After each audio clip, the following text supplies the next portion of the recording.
আরে আরে বন্ধুরা, দেখুন একটা লোক কিভাবে একটি কার্টুন দিয়ে ফ্যান বানিয়ে ফেলে। তারপর সে এটা দেখে কিছুতেই বিশ্বাস করতে পারতেছে না যে এটা দিয়ে ফ্যান চলবে। তাই সে কিছু কার্টুন নিয়ে এসে ফ্যান বানাতে শুরু করে। খুব সুন্দরভাবে যত্ন সহকারে ফ্যানটা বানায়। তারপরে সে এটার ভিতরে রাবার লাগাবে। দেখা যাক বন্ধুরা, রাবার দিয়ে এই ফ্যানটা সত্যি কি চলবে নাকি চলবে না।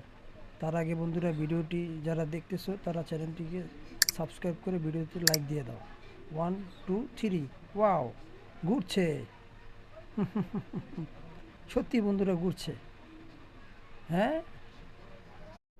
আরে আরে বন্ধুরা, দেখুন একটা লোক কিভাবে একটি কার্টুন দিয়ে ফ্যান বানিয়ে ফেলে। তারপর সে এটা দেখে কিছুতেই বিশ্বাস করতে পারতেছে না যে এটা দিয়ে ফ্যান চলবে। তাই সে কিছু কার্টুন নিয়ে এসে ফ্যান বানাতে শুরু করে। খুব সুন্দরভাবে যত্ন সহকারে ফ্যানটা বানায়। তারপরে সে এটার ভিতরে